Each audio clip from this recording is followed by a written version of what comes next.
আসসালামু আলাইকুম রহমতুল্লাহ। প্রিয় দিনদার ইমানদার পরহেজগার মুত্তাকি মুমিন মুসলমান ভাই ও বোনেরা, আমরা দেখতে দেখতে পঞ্চম রোজা শেষ করেছি, ষষ্ঠ রোজায় পদার্পণ করেছি। এভাবেই আমাদের রমজানটা শেষ হয়ে যাবে। কিন্তু গুনাহ নিয়ে যদি শেষ হয় তাইলে আমরা জাহান্নামের গর্তে পড়ব। আর গুনাহ মুক্ত হয়ে যদি শেষ করতে পারি তাইলে আমরা উঠতে উঠতে জান্নাতে গিয়ে পড়ে যাব। তাই সিদ্ধান্ত আপনার, আপনি কি গুনাহ মাফ করাবেন না গুনাহ নিয়ে রমজান পার করাবেন। যদি সিদ্ধান্ত হয় এটা যে হুজুর আমি গুনাহ মাফ করাইতে চাই, তাহলে আপনি সঠিক একটা ভিডিও দেখতেছেন। ইনশাআল্লাহ আমি দায়িত্বের সাথে বলছি, আজকে 6 নাম্বার রোজায় এমন একটা বিশেষ আমল, ফজিলতপূর্ণ, দামি, শক্তিশালী দোয়া আপনাদের সাথে আলোচনা করে শোনাবো। যে আমলটা, যে দোয়াটা আপনি শুনলে, আমল করলে আপনি একদম নিষ্পাপ হয়ে যাবেন। আপনার গুনাহ যত বড়ই হোক, আপনি যদি আজকে ফেরাউনের মতো পাপীও হন, আবু জাহেল, উতবা, সাইবার মতো বড় বড় আহাম্মক মুনাফিক মার্কা লোকও হন, তবুও আপনি আজকে 6 নাম্বার রোজাতে আপনি ক্ষমা পেয়ে যাবেন, আপনি নাজাত পেয়ে যাবেন। ইনশাল্লাহ এটা আমি দায়িত্বের সাথে বলতে পারি। তাই যারা গুনাহ নিয়ে সিরিয়াস, আল্লাহকে পাইতে চান, নবীকে পাইতে চান, জান্নাত পাইতে চান, রমজান বিদায়ের আগে নিজের জানা অজানা সগীরা কবিরা, ছোট বড় সগীরা কবিরা, শিরকে বেদাতি জাহিরে বাতানি সব গুনাহ ক্ষমা করিয়ে নিজেকে আল্লাহ ওয়ালাদের কাতারে নিতে চান, সৎ ব্যবসায়ীদের কাতারে নিতে চান, আলেম ওলামাদের দরজায় নিতে চান, যারা জান্নাতি তাদের তবকায় নিতে চান, তারা মনোযোগ সহকারে আমার কথাগুলো শোনেন এবং আমলের নিয়তে ভিডিওটা দেখেন। ইনশাল্লাহ আপনারা ব্যর্থ হবেন না। আপনারা যে সময়টুকু দিবেন এই সময়টুকু কাজে লাগবে ইনশাল্লাহ। তবে একটা ভিডিও বানাতে অনেক কষ্ট হয়, সেজন্য আপনাদের কাছে অনুরোধ করি একটা লাইক করবেন এবং কমেন্টে সবাই আমিন লিখে দিবেন। যারা লাইক করলেন, কমেন্টে আমিন লিখলেন, আপনাদের জন্য সবার জন্য দোয়া রইল। আর মাহে রমজানে অনেকেই দান করেন। আপনারা আমাদের মাদ্রাসা এতিমখানা যদি দান করতে চান, উপরে দেওয়া নাম্বারে ফোন করবেন, আমার সাথে কথা বলবেন, এরপরে দান করবেন। দর্শক, বলছিলাম আল্লাহ রাব্বুল আলামিন আপনাকে ক্ষমা করে দিবেন। আজকে 6 নাম্বার রোজায় যদি ক্ষমা চান, আল্লাহ আপনাকে ক্ষমা করে দিবেন। কারণ কি জানেন? আল্লাহ তাআলা আপনাকে ভালোবাসেন। আপনি মনে করবেন না যে আল্লাহ আপনাকে ভালোবাসেন না। আমি অনেক গুনাহ করে ফেলেছি, আমি অনেক অন্যায় করে ফেলেছি, এটা ভাববেন না। এমন ভাবনা একজন সাহাবী ভেবেছিলেন, তার নাম দাহিয়া কালবি ছিল।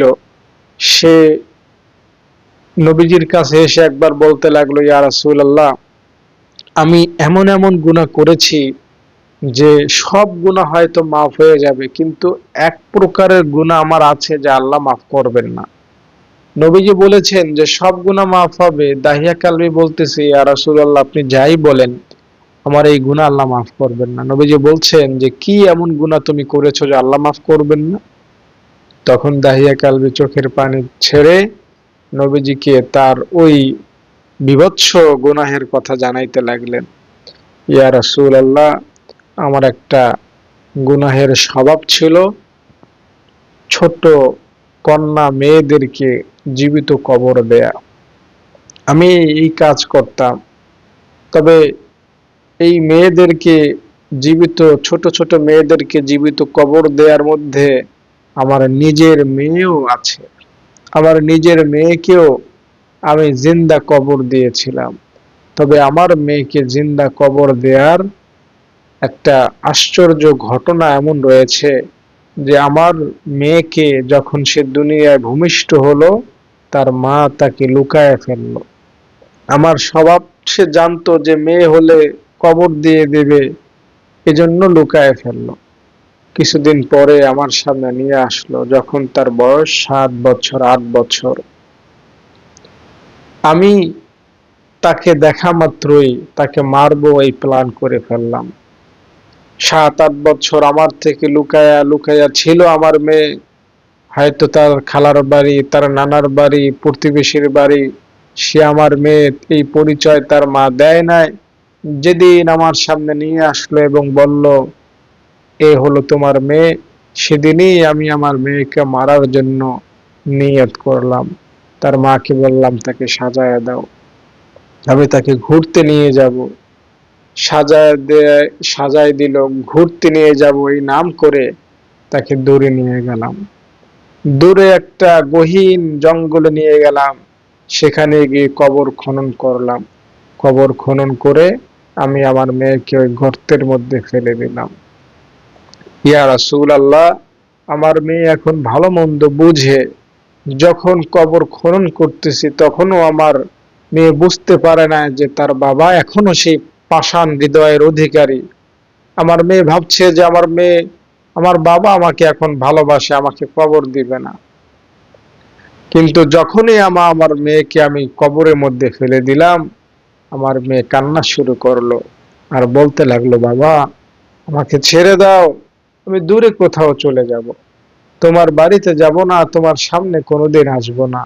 কিন্তু ইয়া রাসূলুল্লাহ, আমার হৃদয়টা ছিল পাষাণ, আমার পাষাণ হৃদয়, আমার মেয়ের কান্না জড়িত এই হৃদয়ে মাখা বাবা বাবা ডাক আমার দিল শান্ত করলো না। আমি বড় বড় পাথরের টুকরা, বড় বড় মাটির টুকরা একটার পর একটা আমার মেয়ের মাথার উপরে, পিঠের উপরে ফেলতে লাগলাম। এভাবে আমার মেয়েকে আমি মাটি চাপা দিয়ে জীবিত কবর দিয়ে এসেছিলাম। বলেন, ইয়া রাসূলুল্লাহ, এই গুনাহ কি আসমানের মালিক আরশের মালিক ক্ষমা করবেন? নবীজি বললেন, সব কথার মূল কথা যে দাহিয়া কালবি, গুনাহ অনেক বড় করে ফেলেছো, তবে হতাশার কোনো কারণ নাই। আল্লাহর কাছে মাপ চাও, আল্লাহ তোমাকেও মাফ করে দিবেন। আল্লাহু আকবার। তো গুনাহ যত বড়ই হোক, ক্ষমা আপনার সামনে সব সময় হাজির থাকে। আর এই মাহে রমজানে ক্ষমাটা আরো বেশি আপনার সামনে উপস্থিত থাকে। হুম আপনি শুনলে অবাক হবেন, ফেরাউনকে আল্লাহ তাআলা হাজার হাজার বার ক্ষমা করতে চাইছিলেন। ফেরাউন, আমাকে রব হিসাবে মানো, মুসাকে নবী হিসাবে মানো, আমি তোমাকে মাফ করে দিব, আমি তোমাকে ক্ষমা করে দিব। যদি মানতো আল্লাহ তাআলা তাকে মাফ করে দিতেন। তো আপনি এতদিন আল্লাহকে মানেন না, এতদিন আল্লাহ তাআলার হুকুম অমান্য করেছেন। বিড়ি খাওয়া আল্লাহ তাআলার হুকুমের বাইরে, আপনি বিড়ি খেয়েছেন। নাটক দেখা আল্লাহ নিষেধ করেছেন, আপনি দেখেছেন। সুদ খাওয়া আল্লাহ তাআলার হুকুমের বাইরে, আপনি খেয়েছেন। জ্যোতিষীর কাছে যাওয়া আল্লাহ তাআলার নিষিদ্ধ কাজ, আপনি জ্যোতিষীর কাছে গিয়েছেন। জুয়া খেলা আল্লাহর নবী নিষেধ করেছেন, আপনি খেলেছেন। হিংসা অহংকার করা আল্লাহ তাআলা নিষিদ্ধ কাজ, আপনি হিংসা অহংকার করেছেন। আল্লাহ তাআলার এক একটা হুকুমকে আপনি অমান্য করেছেন, লঙ্ঘন করেছেন, বৃদ্ধাঙ্গুলি দেখিয়েছেন। এখন আপনি আজকে এই 6 নম্বর রোজায় আল্লাহকে বলেন, আল্লাহ এখন থেকে তোমার হুকুমগুলো আমি মানব, এখন থেকে তোমার হুকুমগুলো আমি পালন করব। এই কথা যদি আল্লাহকে দিল থেকে বলতে পারেন, আল্লাহ আপনাকে আজকে, এখন, এই মুহূর্তে ক্ষমা করে দিবেন। আপনি নারী হন, পুরুষ হন, ছেলে হন, মেয়ে হন, গুনাহগার ছোট হন চাই বড় হন, নামাজ পড়েছেন কি পড়েন না, রোজা রেখেছেন কি রাখেন না, বোরকা পরেছেন কি পরেন না, সুদ খাইছেন কি খান নাই, এতদিন ভালো ছিলেন কি ছিলেন না, আপনি কোরআন পড়তে পারেন কি পারেন না, আপনি হজ করেছেন কি করেন না, কোরবানি ফরজ ওয়াজিব ছিল করেছেন কি করেন না, যাকাত ফরজ দিয়েছেন কি দেন নাই, কোনো দেখার বিষয়ই না এগুলা। আপনি এখন থেকে আমল করবেন, এখন থেকে ভালো হয়ে যাবেন, এই কথাটা আল্লাহকে বলবেন। অতীতে যা আকাম করছেন সব মাফ হয়ে যাবে, এক মুহূর্তের মধ্যে আজকে আল্লাহ মাফ করে দিবেন। মাফ পাওয়াটা অনেক সহজ, অনেক ইজি, বুঝতে পেরেছেন? এজন্য ক্ষমার বিকল্প নাই। আপনি ক্ষমা চাইবেন, ক্ষমা চাইবেন। একজন মানুষ 70-80 বছর, হ্যাঁ, 70-80 বছর আল্লাহ তাআলার হুকুমের বিরুদ্ধে চলেছিল। ইব্রাহিম আলাইহিস সালামের জামানায় একজন মেহমান এসেছিল ইব্রাহিম নবীর ঘরে। তাকে বললেন যে তুমি আল্লাহর নাম নিয়ে খাও। সে বলল, আমার বয়স 70-80 বছর, আমি কোনোদিন আল্লাহর নাম নেই নাই। তোমার আল্লাহ, তোমার আল্লাহর নাম আমি কোনোদিন মুখে নেই নাই। তোমার ঘরে খাবার খেতে এসেছি, তোমার আল্লাহর নাম নিয়া আমি খাবার খাবো না, এই শর্তে যদি আমাকে খাওয়াও তাইলে আমি খাবো, না খাওয়াইলে আমি চলে যাব। দেখুন কত বড় পাপী, কত বড় গাদ্দার, কত বড় পাপী, কত বড় নেমক হারাম, যে একটা শেষ বয়সে চলে গিয়েছে, ৮০-৯০ বছর বয়স যার, আল্লাহর নাম মুখে আনতে ঘৃণা করতেছে। এত বড় পাপী, এত বড় নিমক হারাম। তো ইব্রাহিম নবী রাগ করলেন, যা তাইলে আমি তোমাকে মেহমান হিসাবে কবুল করলাম না, তুমি চলে যাও। আল্লাহ রাব্বুল আলামিন জানায় দিলেন, ইব্রাহিম তুমি আমার এক বান্দার রিজিক নষ্ট করতে পারলা? আমার এক প্রিয় বান্দার রিজিক তুমি কেমন নষ্ট করলা? ইব্রাহিম নবী আল্লাহকে বলে, আল্লাহ ও প্রিয় বান্দা হয় কেমনি? ও তো একটা জালেম, ও তো একটা পাপী, তোমার নাম মুখেই নিতে চায় না। তো আল্লাহ তাআলা জানাইলেন, ইব্রাহিম তার বয়স কত? আল্লাহ ৮০ হবে। ৮০ বছর সে আমার নাম মুখে নিয়েছে না? আল্লাহ কখনোই তো নেয় না। তো আমি কি তাকে খাওয়াই নাই? আমি কি তাকে পড়াই নাই? আমি তাকে সম্মান দেই নাই? সবকিছুই তো তাকে দিয়েছে, ও আমার বান্দা, তার রিজিক তুমি কেন নষ্ট করলাম? ইব্রাহিম নবী তার কাছে দৌড়ায় গেলেন আর বললেন, আসো, আমার আল্লাহর নাম তোমার মুখে নিতে হবে না, আমার আল্লাহর নাম তোমাকে মুখে নিতে হবে না, তুমি যেমন ইচ্ছা ভাবে তেমন করে তুমি খাবা। তখন লোকটা বলল, ইব্রাহিম কেন? আগে তো বলেছিলা, শর্ত দিয়েছিলা আল্লাহর নাম মুখে নিতে হবে, এখন শর্ত উঠাইলা কেন? তো ইব্রাহিম নবী বললেন যে, আমার মালিক আল্লাহই বলে দিয়েছেন, ও আমার নাম মুখে নেউক চাই না নেউক, তুমি তাকে নিয়ে মেহমান হিসাবে খাবার দাও।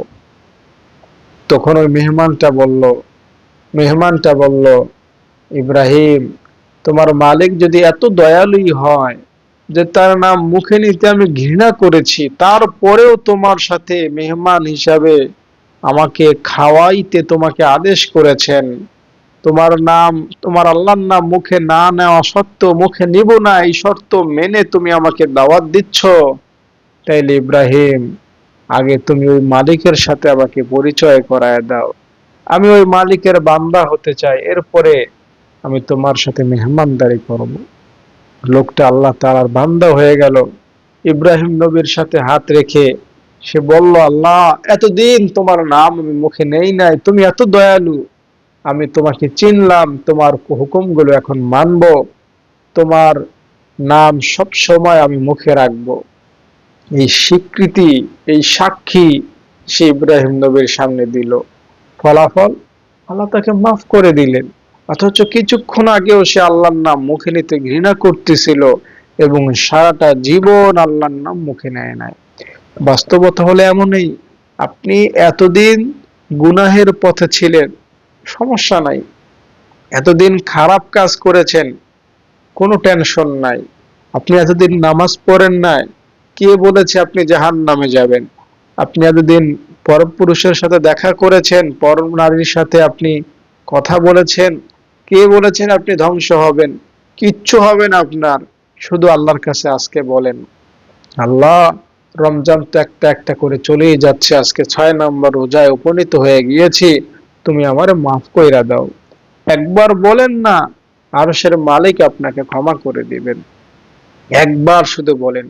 হাদিস শরীফের মধ্যে এসেছে, কোন বান্দা যখন আল্লাহকে বলে, আল্লাহ আমাকে মাফ করে দাও, আল্লাহ তাআলা তখন বলেন, এই ফেরেশতারা, আমার বান্দা আমার কাছে মাফ চাইছে, ও গুনাহ করেছে, আবার অন্যান্য বান্দারাও গুনাহ করে, ওরা তো মাফ চায় না, আমার এই বান্দা গুনাহ করেছে, ওরাও গুনাহ করেছে, ওরা মাফ চায় নাই, আমার এই বান্দা মাফ চাইলো কেন? ফেরেশতারা কেমন যেন কয়, আল্লাহ ও জানে তোমার কথা। কি জানে? যে ও জানে তোমার একজন, ওর একজন মালিক আছে, আল্লাহ আছে, আল্লাহর কাছে মাপ চাইতে হয়, গুনাহ করলে তারকে বলতে হয়। তো তাই নাকি ও আমার বান্দা আমার কথা জানে, গুনাহ করেছে এজন্য আমাকে বলেছে, যাও তাইলে আমি তারে মাফ করে দিলাম। এই বান্দা আবার গুনাহ করে, আবার আল্লাহকে বলে, আল্লাহ মাফ চাই। একই ঈশ্বরে আল্লাহ বলেন, এই ফেরেশতারা দেখো, আমার বান্দা আমার কাছে মাপ চাইছে, অন্য অনেক বান্দা আছে তারা তো মাপ চায় না। ফেরেশতারা কেমন যেন একই কথা বলে, আল্লাহ অন্য বান্দারা তোমারে মানে না, তোমারে বিশ্বাস করে না, তোমার এই বান্দা তোমারে মানে, তোমারে বিশ্বাস করে, কিন্তু শয়তান তাকে গুনাহ করায়। তাই সে দিন শেষে, বছর শেষে সে অনুতপ্ত হয়, তোমার কাছে ফিরে আসতে চায়, তোমার কাছে মাপ চায়। আল্লাহ তাআলা বলেন, তাইলে ফেরেশতারা তোমরা সাক্ষী থাকো, আমি তারে মাফ করে দিলাম। এভাবে আপনি যতবার গুনাহ করেন, যতবার ক্ষমা চান, আল্লাহ প্রত্যেকবার বলতে থাকেন, ফেরেশতারা সাক্ষী থাকো, আমি তারে মাফ করে দিলাম। একদিনে, একদিনে যদি আপনি ৭০ বার গুনাহ করেন, মনে করেন একদিনে আপনি ৭০ বার জিনা করলেন, একদিনে আপনি ৭০ বার সিনেমা দেখলেন, একদিন আপনি ৭০ বার মদ খাইলেন, একদিনের মধ্যে আপনি কি পারবেন ৭০ জন মানুষকে গালি দিতে? একদিনের মধ্যে কি আপনি পারবেন ৭০ জন মানুষের সাথে আপনি জেনা করতে? একদিনের মধ্যে কি আপনি পারবেন ৭০টি কবিরা গুনাহ করতে? যদি এমন ৭০টি গুনাহ করেও ফেলতে পারেন, আপনি তবুও আল্লাহর কাছে মাফ চাইবেন, আল্লাহ আপনাকে মাফ করে দিবেন। মানে যত গুনাহ করবেন তত মাফ আপনার সামনে হাজির হয়ে যাবে। এমন না যে আপনি অনেক গুনাহ করে ফেলেছেন, আপনার জন্য ক্ষমার দরজা বন্ধ, আপনি ক্ষমা পাবেন না, না না না।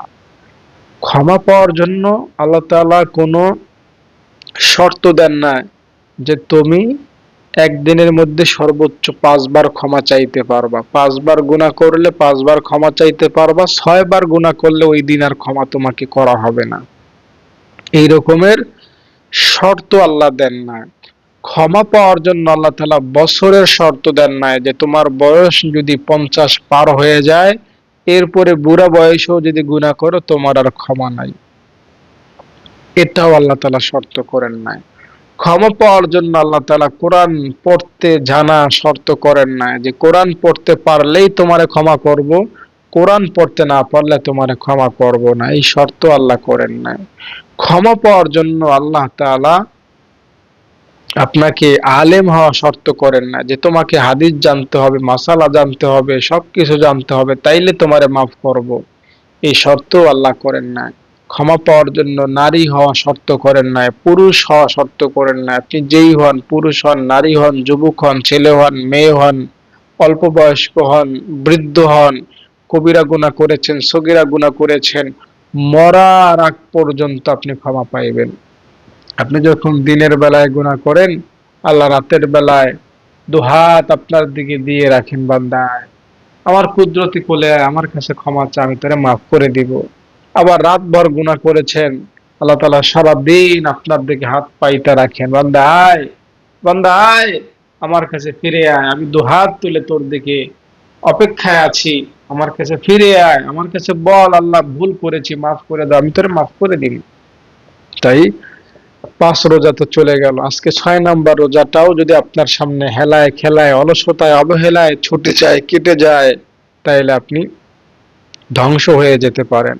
জিবরাইল আমিন বলেছিলেন যে রমজান মাস যার একটা একটা রোজা চলে যাবে আর সে গুনাহ ক্ষমা করাইতে পারলো না, সে হালাক হয়ে যাবে, সে ধ্বংস হয়ে যাবে। তাই গুনাহ মাফ কেন করাইতে পারবেন না বলেন? বিশ্বাস করেন, একটা কথা আপনার খাতা যদি থাকে, কলম যদি থাকে, লিখে রাখেন, আমি মিথ্যা বললে আল্লাহ আছেন আমাকে ধরার জন্য। আমি মিথ্যা বলছি না, জেনে শুনে সজ্ঞানে বলছি। কি?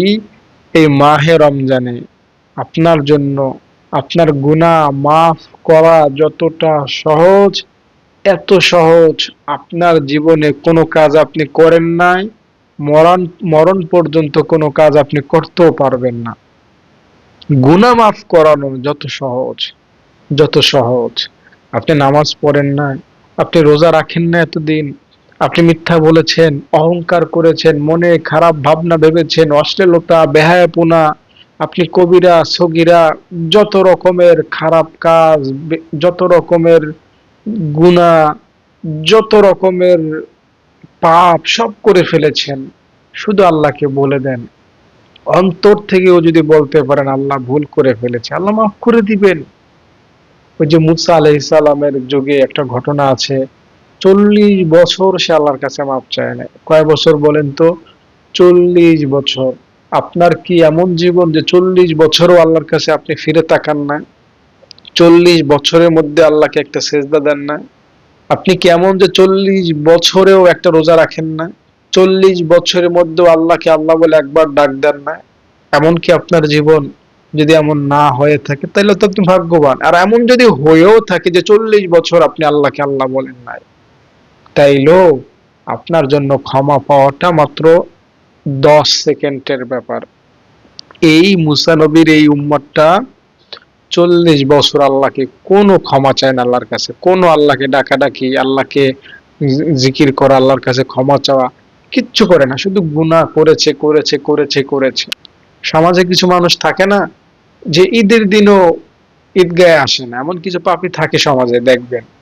তো এই টাইপের মানুষ ছিল, গুনাহ করেছে তো করেছে। তো তার জন্য বৃষ্টি বন্ধ হয়ে গেল। মুসা নবী দোয়া করে, দোয়া কবুল হয় না। আল্লাহ বললেন তাকে উঠে যেতে হবে। মুসা নবী যখন বললেন এখান থেকে উঠে যাও, সে ভয়ে উঠলো না, শরম পাবে, লজ্জা পাবে, আবার বসে থাকতেও পারতেছে না। মুসা নবীর কাছে আল্লাহ তার নাম জানায় দেবে, তাই সে কি করলো? মনে মনে আল্লাহকে কইল, আল্লাহ মাফ কইরা দাও, আল্লাহ মাফ কইরা দাও। মনে মনে এখান থেকে বলেছে, মুখে না, চোখের পানি না, মোনাজাত না, না সেজদা না, কিচ্ছু না, কিচ্ছু না, শুধু মনে মনে বলেছে, আল্লাহ লজ্জা দিও না, মাফ কইরা দাও। সাথে সাথে আসমান থেকে বৃষ্টি বর্ষণ শুরু হলো। তার মনের এই নিয়তটা, আল্লাহ আর গুনাহ করব না, আমি লজ্জিত, গুনাহ 40 বছর করেছি। 40 বছর সে মাপ চায় না, 40 বছর একবার সে অনুতপ্ত হয় নাই। এখন বিপদে পড়ে, ঠেলায় পড়ে আল্লাহর কাছে কইছে, আল্লাহ আর করব না। তবুও দেখুন আল্লাহ কত কারিম, কত মেহেরবান, কত দয়ার সাগর, তিনি তাকে মাফ করে দিলেন। হম। মুসা নবীর জামানায় আর একটা ঘটনা এমন আছে যে একটা লোক বাগানে জঙ্গলে একা একা মরতে শুরু করলো। সারা জীবন সে জালেম ছিল, সারা জীবন সে অন্যায় করেছিল, সারা জীবন সে খারাপ পথে ছিল।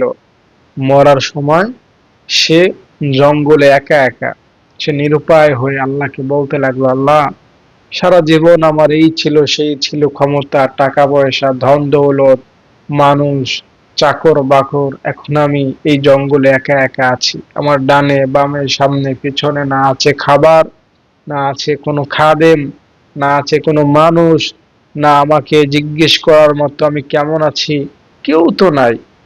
আল্লাহ, জঙ্গলে আমি একা, আর তুমি আমাকে দেখতেছো। আল্লাহ তুমি আমারে মাফ কইরা দাও। সে নিরুপায় হয়ে ঠেকায় পড়ে আল্লাহর কাছে মাপ চাইতে শুরু করলো। আল্লাহ তাআলা তাকে মাফ করে দিলেন এবং কিছুক্ষণ বাদেই তার মরণ হলো।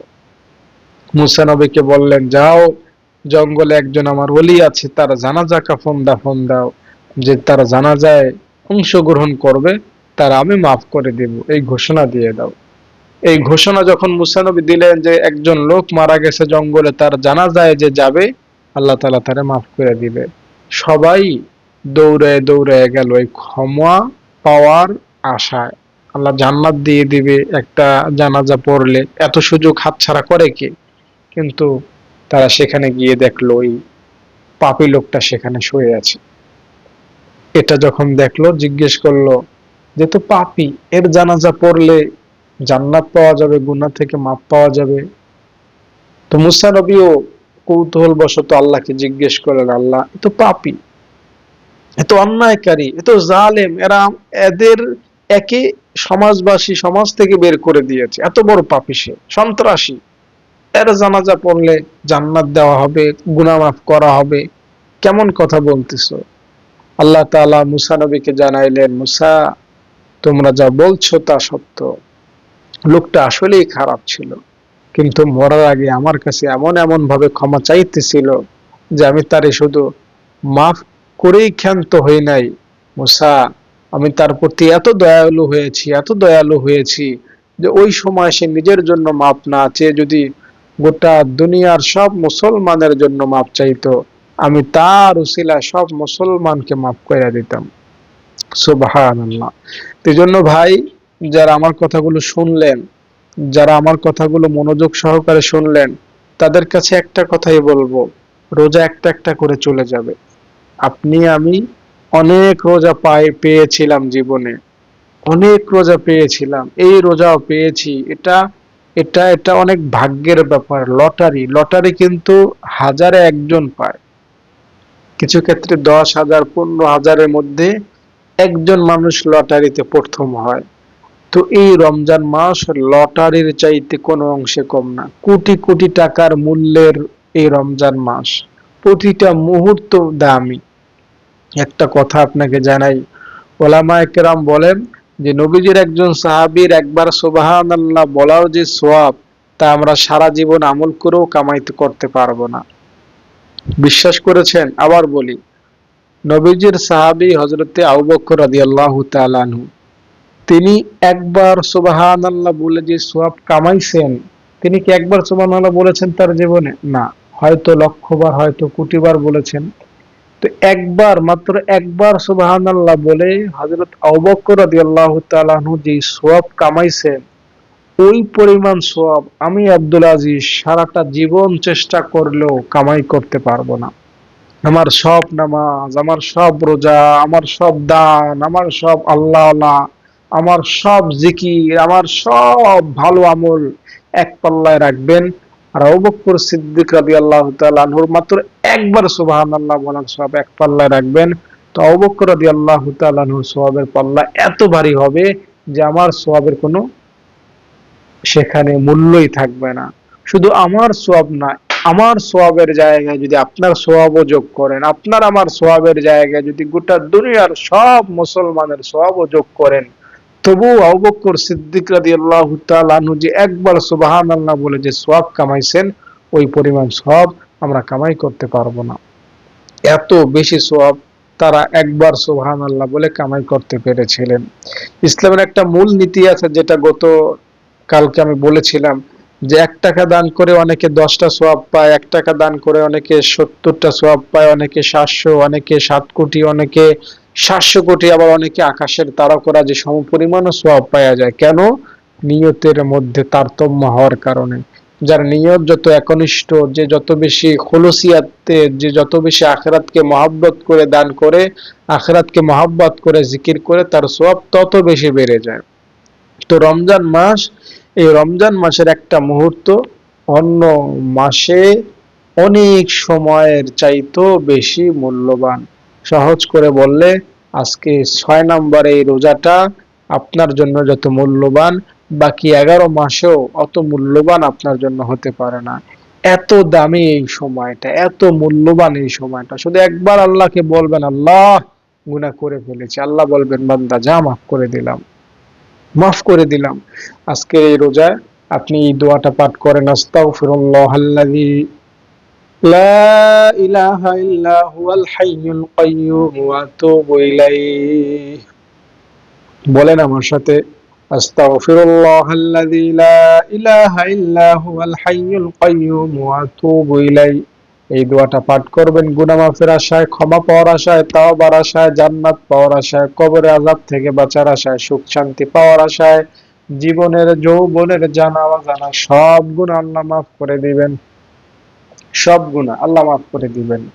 আল্লাহ, আজকে 6 নম্বর রোজা চলমান, আমি ইস্তেগফারটা পাঠ করলাম, এই দোয়াটা পাঠ করলাম, এই দোয়ার উসিলায় তুমি আমার জীবনের যত গুনাহ সব মাফ করে দাও। যদি বলতে পারেন, ভাই বোন আপনি যেই হন আর যত বড়ই গুনাহগার হন, ওইটা দেখার বিষয় না, আপনাকে মাফ করে দিবেন, এটাই হলো সত্য কথা, এটাই হলো বাস্তব কথা, এটাই হলো চূড়ান্ত কথা। তাই যারা গুনাহ নিয়ে থাকতে চান না, তারা আমলটা করেন। আর যারা গুনাহ নিয়ে জীবন পার করতে চান, যে আমার গুনাহ থাক, ওটা নিয়ে টেনশন নাই, তাইলে ভাই আপনার জন্য আমার কোনো কথা না। আপনি মুসলমান, আপনি মুসলমান, দুনিয়াতে শুধু মুসলমানের গুনাহই মাফ হয়, আপনি জানেন? অন্য কোনো মানুষের গুনাহ মাফ হয় না। দুনিয়াতে মানুষ আছে 700 কোটি, 500 কোটি মানুষ মুসলমান না, তাদের গুনাহ মাফ হয় না। আল্লাহ শুধু গুনাহ মাফ করেন মুসলমানের। আপনি একজন মুসলমান, আপনি ক্ষমা পাওয়ার শর্ত মেনেছেন। আল্লাহ বলেছেন যে তুমি মুসলমান হও, তোমাকে আমি ক্ষমা করতেই থাকবো, করতেই থাকবো, করতেই থাকবো। যতক্ষণ তুমি গুনাহ করবা, যতক্ষণ ক্ষমা চাইবা, ততক্ষণ আমি তোমাকে ক্ষমা করতেই থাকবো। এটা আমার ওয়াদা, এটা আমার প্রতিশ্রুতি, এটা আমার অঙ্গীকার। আর যারা মুসলমান না তাদেরকে আমি ক্ষমা করব না। তুমি যেহেতু মুসলমান, তুমি রমজানে ক্ষমা চাইবা, ইফতারে ক্ষমা চাইবা, তারাবিতে ক্ষমা চাইবা, মোনাজাতে ক্ষমা চাইবা, বিপদে পড়ে ক্ষমা চাইবা, অসুস্থতায় ক্ষমা চাইবা, গ্রামে ক্ষমা চাইবা, মসজিদে গিয়ে ক্ষমা চাইবা, শহরে ক্ষমা চাইবা, যেখানে যে অবস্থায় আমাকে মনে করবা, আমাকে ডাকবা, আমার কাছে ক্ষমা চাইবা, আমি তখন সে অবস্থাতেই তোমাকে ক্ষমা করব। তোমাকে আমি ক্ষমা করেই ছাড়বো বান্দা, যখনই ক্ষমা চাইবা। তাই যারা এখনো দ্বিধায় আছেন যে আমি ক্ষমা চাইবো, আল্লাহ আমারে মাফ করবে, এটা কি হতে পারে, আমি তো অনেক গুনাহগার, ভাই আপনাকে তাইলে বড় শয়তানে ধরেছে। আপনি আপনি আল্লাহকে চেনেন না এখনো। আল্লাহ এত কারীম, এত দয়ালু, এত অসীম রহিমওয়ালা যে তার কাছে কেউ ক্ষমা চাইলে তিনি তাকে মাফ করে দেন। দর্শক, আশা করি আপনাদের কাছে ভিডিওটি ভালো লেগেছে। আপনারা সবাই আমিন আমিন বলবেন। আমি ছোট্ট করে আপনাদেরকে নিয়ে একটু মোনাজাতে অংশগ্রহণ করব। আপনারা যারা ভিডিওটি দেখতেছেন সবাই একটা করে লাইক করে দেন। দয়া করে 203 জন, অনেকেই লাইক করেছেন, সবাই একটা লাইক করে দেন। আর আমার সাথে আমিন আমিন বলবেন। আল্লাহুম্মা আমিন। ربنا ظلمنا أنفسنا وإن لم تغفر لنا وترحمنا لنكونن من الخاسرين। আয় আরশের মালিক, আজকে 6 নম্বর রোজায় আমরা উপনীত হয়েছি।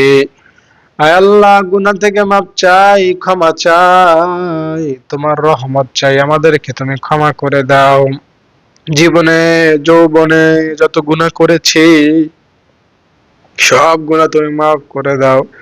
আল্লাহ, কবরের আযাব থেকে আমাদেরকে বাঁচাও, জাহান্নামের আযাব থেকে বাঁচাও, আমাদের নামটা জান্নাতের খাতায় লিখে দাও। আল্লাহ, রমজান বিদায়ের আগে আল্লাহ আমাদেরকে গুনাহ মুক্ত জীবন উপহার দাও। আল্লাহ, যে সকল ভাই বোন এই ভিডিওটা দেখলো, আমার সাথে যুক্ত ছিল, যারা লাইক করেছে, কমেন্ট করেছে, আল্লাহ সবার গুনাহ তুমি মাফ করে দাও। আয় আরশের মালিক, যারা আমাদের মাদ্রাসায় দান করেছেন তাদের দানকে তুমি কবুল করে নাও।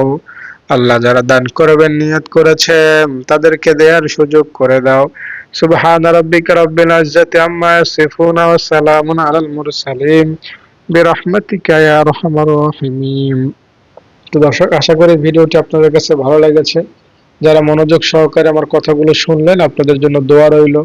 আশা করি আপনারা আমলটা করবেন, আজকে 6 নম্বর রোজা, এবং গুনাহগুলো মাফ করাবেন। আর ভিডিওটিতে লাইক করে যাবেন।